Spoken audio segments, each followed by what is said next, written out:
से शुरुआत करते हुए कुछ देर पहले बीजेपी की ओर से प्रेस कॉन्फ्रेंस की गई है, जिसमें भारतीय जनता पार्टी ने सीधा कहा है कि दरअसल कट्टर बेईमान है ये तमाम नेता।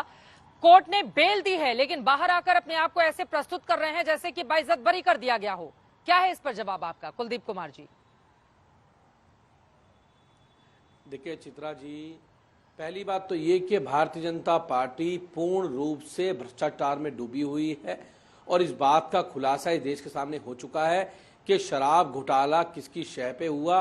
भारतीय जनता पार्टी ने किस प्रकार से शरद चंद्र रेड्डी नामक व्यक्ति से चंदा लेने का काम किया, देश सामने उजागर हो चुका है। तो भारतीय जनता पार्टी का जो झूठ था वो सबके सामने उजागर हो गया। और साथ साथ अभी संजय सिंह जी को जमानत जो सुप्रीम कोर्ट से मिली है, वहां पर ईडी के पास देने के लिए कोई तर्क नहीं थे, कोई सबूत नहीं थे। मुझे तो इस बात का गर्व है कि 1 रुपए का भ्रष्टाचार आज तक आम आदमी पार्टी के नेताओं पे साबित नहीं कर पाई ईडी और सीबीआई। 1 रुपए की मनी ट्रेल नहीं मिल पाई, कोई बरामदगी नहीं हो पाई। हाँ, लेकिन मनी ट्रेल मिल गई है। भारतीय जनता पार्टी के अकाउंट में 55 करोड़ रुपए कैसे शरद चंद्र रेड्डी नाम का व्यक्ति देता है, आज तक मुझे कोई भाजपा का स्पोक पर्सन नहीं बता रहा। आशीष सूद जी बैठे, मैं तो इनसे ही पूछूंगा, सूद साहब आप ये बता दीजिएगा आज इस डिबेट में कि आपने 55 करोड़ रुपए उस शराब कारोबारी जो किंगपिंग था साउथ लोबी का, जिसके गवाही के उस पे आधार पर सरकारी गवाह बनाकर आपने एक लोकप्रिय मुख्यमंत्री को, दिल्ली के बेटे को जेल में रखने का काम किया है। क्या षड्यंत्र आपने रचने का काम किया? आपने उससे 55 करोड़ रुपए क्यों लिए, किस लिए लिए, वो डील कहां पर हुई, कौन से होटल में हुई, क्या क्या शर्तें तय की, आज ये बता के आशीष सूद जी यहां से जाएं। और भारतीय जनता पार्टी की पोल पूरे देश के सामने खुल चुकी है। इन्होंने एक लोकप्रिय सीएम को, उनकी पार्टी को खत्म करने के लिए, सरकार को गिराने के लिए कितने हथकंडे चित्रजी अपनाने का काम किया है, देश ने देख लिया। और देश आज जवाब पूछ रहा है कि आपको एक ईमानदार नेता अरविंद केजरीवाल को जेल में डालने के लिए 4 गवाह लेके आने पड़े। उन गवाही, वो ऐसे गवाह जो पहले अपने बयान दर्ज करा चुके थे ईडी के अंदर कि वो अरविंद केजरीवाल जी को नहीं जानते हैं, उनके गवाही के बयानों को दबाने का काम किया। बाद में हम कोर्ट गए और कोर्ट के बाद वो बयान जनता के सामने आए। आप सोचिए, आज जनता के सामने भारतीय जनता पार्टी का पूरा खेल खुल चुका है। आशीष सूद जी, उनके आरोपों पर जवाब दीजिए। और साथ ही संजय सिंह 2 दिन से, जब से जमानत पर जेल से बाहर आए हैं, तब से लेकर आज तक लगातार आप लोगों पर काफी ज्यादा आक्रामक प्रहार कर रहे हैं। उनका ये कहना है पिता पुत्र जिन रेड्डियों की बात आप लोगों की ओर से की जा रही है, दबाव में उनकी ओर से अपनी बात रखी गई, गवाही दी गई और उनसे पैसे भी लिए बीजेपी ने। क्या है इन आरोपों पर जवाब आपका? चित्रा जी, आम आदमी पार्टी जब जब फंसती है ना, तो ये विक्टिम कार्ड खेलती है कि हम टूटे नहीं, हमें टूटने की कोशिश की जा रही थी। असल में कोई की दबाव में गवाह नहीं टूटा है चित्रा जी। असल में मेरे पुख्ता जानकारी है मुझे आम आदमी पार्टी के सूत्रों के माध्यम से कि असल में इन्होंने जिस रेड्डी को शराब का ठेका दिया था, वो रेड्डी शराब के ठेके में इनको कमीशन दे रहा था। इन्होंने 12% किया प्राइवेट लाइसेंस दुकानों का कमीशन, उसमें से भी हिस्सा मिल रहा था। जब वो पकड़ा गया, जब शराब घोटाले की जांच शुरू हुई और वो पकड़ा गया, तो आम आदमी पार्टी की तरफ से उन्हें बहुत आश्वासन दिए गए थे। जब वो आश्वासन पूरे होते न दिखे, तो उस आदमी को ये लगा कि भाई मैंने पैसे भी दे दिए, मेरा कमीशन भी ले लिया, जेल में मैं हूं और आम आदमी पार्टी के नेता मौज किए जा रहे हैं।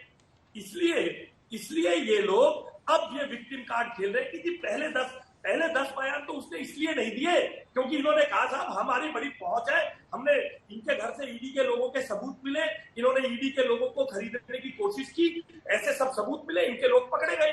दूसरी बात, जो ये बार बार कहते हैं कि हमने पैसा ले लिया, साहब हमने जो पैसा लिया चित्रा जी, जो इलेक्टोरल बॉन्ड से पैसा आया, इतनी अक्ल कम से कम तथा तस्वीरें दिखा रहे हैं आपको कुलदीप कुमार जी, तस्वीरें दिखा रहे हैं आपको आशीष जी। मैं जानता हूँ उनके पास जब मुद्दा नहीं होता ना, इसी तरह डिस्ट्रैक्ट करते हैं। इनको पढ़ी लिखी पार्टी कहते हैं। इतनी अकल होनी चाहिए कि जो इलेक्टोरल बॉन्ड से पैसा आता है वो हमारी बैलेंस शीट में दिखता है। अगर इलेक्टोरल बॉन्ड से किसी ने पैसा लिया, उसको ये रिश्वत का पैसा कहते हैं, ये मनी ट्रेल कहते हैं, अपनी बेईमानी छुपाने के लिए। गोवा की गली गली में आज आम आदमी पार्टी के जिन लोगों को इन्होंने हवाला के माध्यम से पैसे दिए थे, उनके खिलाफ जांच हो रही है। सुप्रीम कोर्ट को कहना पड़ा 338 करोड़ का प्रीमा फेसिया मनी ट्रेल दिखता है। वो मनी ट्रेल दिखता है, सुप्रीम कोर्ट का कहना इनके मुंह में दही जमा देता है। अगर आज किसी ने आज इनको बेल मिल गई तो सुप्रीम कोर्ट अच्छी हो गई। 338 करोड़ रुपए का हिसाब आज तक तो आम आदमी पार्टी ने दिया नहीं। आप कुलदीप कुमार जी से ये पूछिएगा, इनको जाने से पहले जवाब दिलवाइएगा। इनकी पार्टी में तो पहले कहा जाता था एक एक रुपया हम वेबसाइट पे लेते हैं, डोनर की लिस्ट देते हैं। कांग्रेस के ऊपर भी तो इसीलिए आरोप लग रहे हैं। नहीं लिया, बता दीजिए। क्योंकि नहीं, हमने कोई चंदा नहीं लिया। जो इलेक्टोरल बॉन्ड से मैंने अपनी बैलेंस शीट में दिखाया। और आप लोगों ने जो चोरी की, जिसको लूटा, 12% कमीशन किया एक बोतल पर, सरकार देखिए कितने बड़े झूठे लोग हैं ये।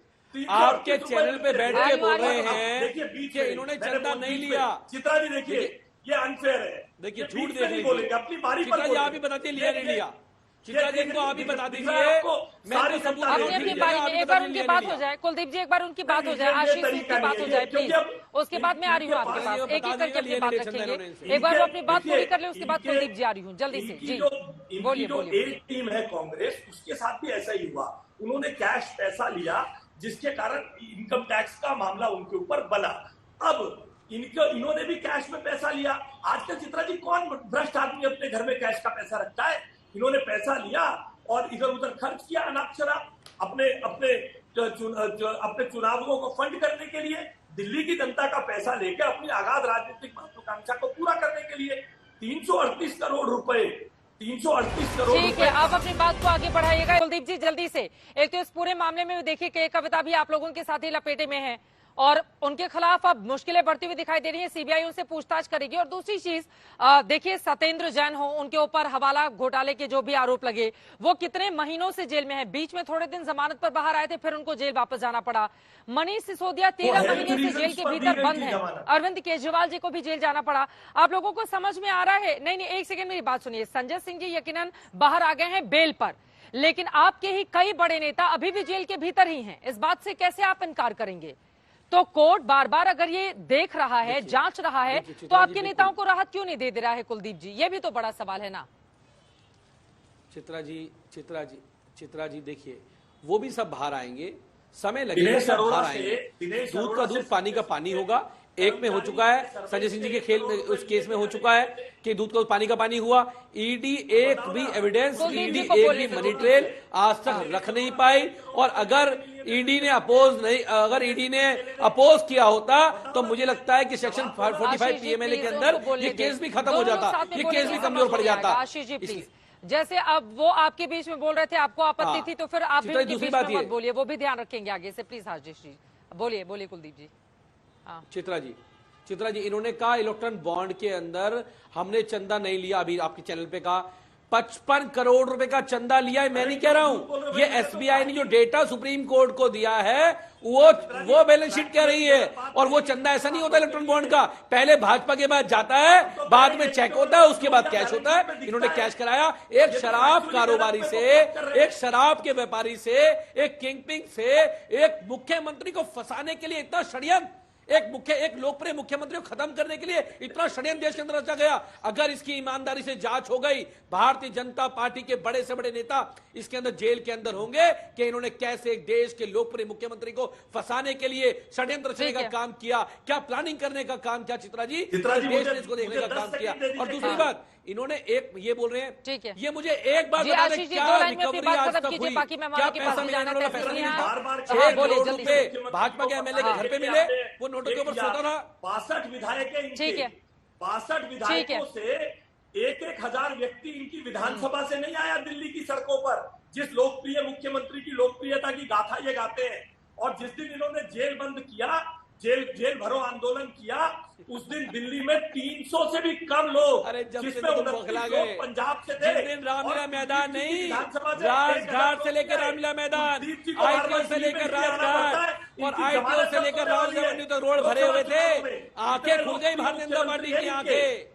दिल्ली की पता लग गया केजरीवाल जी को, जितने केजरीवाल खतरनाक भाजपा के लिए बाहर है ना, उससे ज्यादा अंदर खतरनाक है केजरीवाल। समझ लेना मेरी बात को। तुम्हारे जुल्म का जवाब, तुम्हारी जेल का जवाब दिल्ली की जनता वोट से देगी, अपने वोट से। समझ लेना मेरी बात को। दिलवाने के लिए इनको शर्म नहीं आती। 62 विधायकों से 62,000 लोग नहीं उतरे दिल्ली की सड़कों पर। ज्यादा तू मैं नहीं पड़ेंगे।